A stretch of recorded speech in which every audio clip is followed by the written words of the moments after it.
ನಮ್ಮ ಅಜ್ಜಿ ಯಾವಾಗಲೂ ಹೇಳ್ತಾ ಇದ್ರು, ಕರಳೆಯಲ್ಲಿ ಒಳ್ಳೆ ನಾರಿನಂಶ, ಕಬ್ಬಿಣದ ಅಂಶ ಎಲ್ಲ ಇದೆ.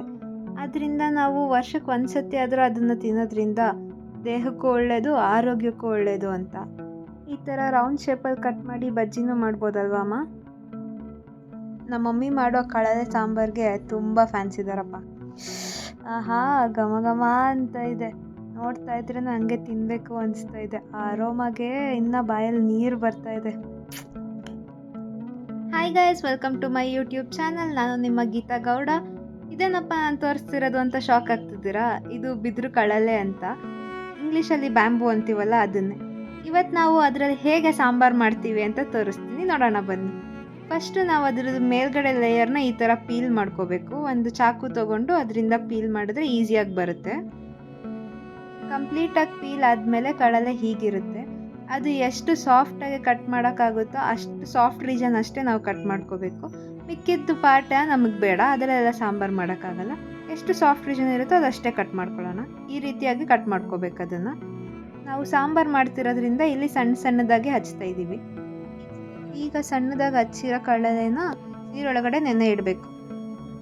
ನೀರಲ್ಲಿ ನೆನೆಸಿಟ್ಟಂಥ ಕಳಲೆನ 5 ಸತಿ ನಾವು ನೀರು ಚೇಂಜ್ ಮಾಡಿ ತೊಳಿಬೇಕಾಗುತ್ತೆ. ಆವಾಗ ಅದರಲ್ಲಿರೋ ಕಹಿ ಅಂಶ ಎಲ್ಲ ಹೋಗುತ್ತೆ. ಸೊ 5 ಟೈಮ್ಸ್ ನಾವು ನೀರು ಚೇಂಜ್ ಮಾಡಿ ತೊಳಿಬೇಕು. ಈಗ ನಾವು ಸಾಂಬಾರು ಮಾಡೋಕ್ಕೆ ಬೇಕಾಗಿರೋ ಇಂಗ್ರೀಡಿಯೆಂಟ್ಸ್ನ ನೋಡೋಣ.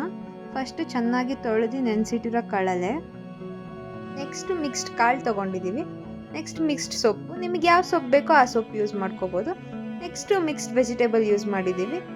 ನೆಕ್ಸ್ಟ್ ಮಸಾಲೆಗೆ ಸ್ವಲ್ಪ ಕಾಯಿ, ಟೊಮೆಟೊ, ಈರುಳ್ಳಿ ಮತ್ತು ಸಾಂಬಾರು ಪುಡಿ ಯೂಸ್ ಮಾಡ್ತಾಯಿದ್ದೀವಿ.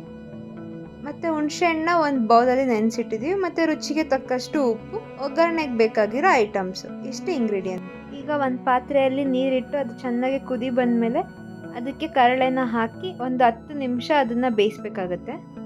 ಕಡಲೆ ಬೇಯೋ ಟೈಮಲ್ಲಿ ನಾವು ಮಸಾಲೆ ರುಬ್ಕೊಳ್ಳೋಣ. ಒಂದು ಜಾರಿಗೆ ಸಣ್ಣದಾಗಿ ಹಚ್ಚಿರೋ ಈರುಳ್ಳಿ, ಟೊಮೆಟೊ, ಹಾಗೆ ಸ್ವಲ್ಪ ಕಾಯಿ ಮತ್ತು ಸ್ವಲ್ಪ ಸಾಂಬಾರು ಪುಡಿ ಹಾಕಿ ಅದನ್ನು ರುಬ್ಕೋಬೇಕು.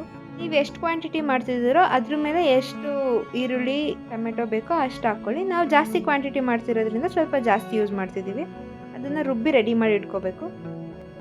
ಮಸಾಲ ಟೆಕ್ಸ್ಚರು ಈ ಥರ ಇರಬೇಕು. ತುಂಬ ಸ್ಮೂತಾಗೂ ಇರಬಾರ್ದು, ತುಂಬ ರಫ್ ಆಗೂ ಇರಬಾರ್ದು. ಈ ಥರ ಸ್ವಲ್ಪ ರಫ್ ಆಗಿ ಇದ್ದರೆ ಸಾಕು. ಈಗ ಕಳಲೆ ಬೆಂದಿದೆ, ಅದಕ್ಕೆ ನಾವು ನೆನೆಸಿಟ್ಟಿದಂಥ ಮಿಕ್ಸ್ ಕಾಳನ್ನ ಆ್ಯಡ್ ಮಾಡೋಣ.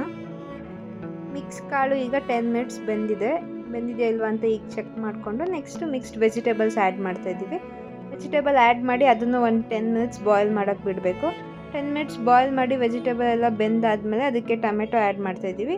ಮತ್ತು ಆವಾಗಲೇ ಮಿಕ್ಸ್ ಮಾಡಿ ಇಟ್ಕೊಂಡಿದ್ದಂಥ ಮಸಾಲಾನ ಆ್ಯಡ್ ಮಾಡ್ತಾಯಿದ್ದೀವಿ. ಆ ಮಸಾಲ ಜಾರಿಗೆ ಒಂದು ಸ್ವಲ್ಪ ನೀರು ಹಾಕಿ ಆ ನೀರನ್ನು ಕೂಡ ಆ್ಯಡ್ ಮಾಡಿ ನೆಕ್ಸ್ಟ್ ರುಚಿಗೆ ತಕ್ಕಷ್ಟು ಉಪ್ಪು ಹಾಕ್ತಾಯಿದ್ದೀವಿ. ನಾವಿಲ್ಲಿ ಜಾಸ್ತಿ ಕ್ವಾಂಟಿಟಿ ಸಾಂಬಾರು ಮಾಡ್ತಿರೋದ್ರಿಂದ ಜಾಸ್ತಿ ಉಪ್ಪು ಹಾಕ್ತಾಯಿದ್ದೀವಿ. ನಿಮಗೆ ಎಷ್ಟು ಕ್ವಾಂಟಿಟಿ ಬೇಕೋ ಅಷ್ಟು ಹಾಕ್ಕೊಳ್ಳಿ. ನೆಕ್ಸ್ಟ್ ಕುದಿ ಬಂದಮೇಲೆ ಅದಕ್ಕೆ ಮಿಕ್ಸ್ಡ್ ಸೊಪ್ಪು ಇಟ್ಕೊಂಡಿದ್ವಲ್ಲ ಅದನ್ನು ಹಾಕ್ತಾಯಿದ್ದೀವಿ.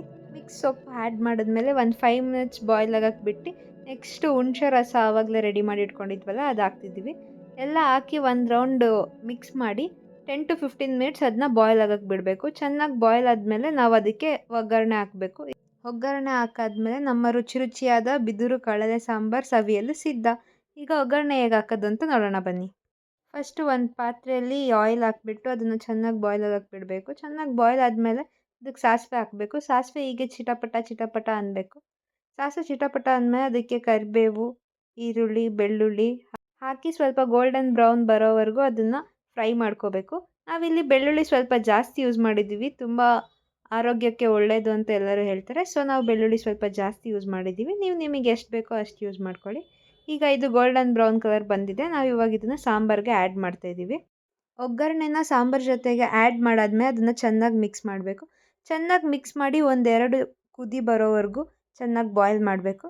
ಚೆನ್ನಾಗಿ ಬಾಯ್ಲ್ ಮಾಡಾದ್ಮೇಲೆ ನಮ್ಮ ರುಚಿಯಾದ ಕಳಲೆ ಸಾರು ಸವಿಯಲು ಸಿದ್ಧ. ಕಳಲೆ ಸಾಂಬಾರನ್ನ ನೀವು ಅನ್ನದ ಜೊತೆ, ರಾಗಿ ಮುದ್ದೆ ಜೊತೆ, ರೊಟ್ಟಿ ಜೊತೆ, ಯಾವುದ್ರ ಜೊತೆ ಬೇಕಾದರೂ ತಿನ್ಬೋದು.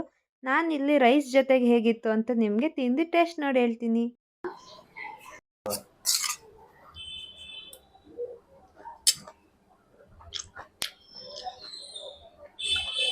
ಸೂಪರ್ ಆಗಿದೆ ಟೇಸ್ಟು.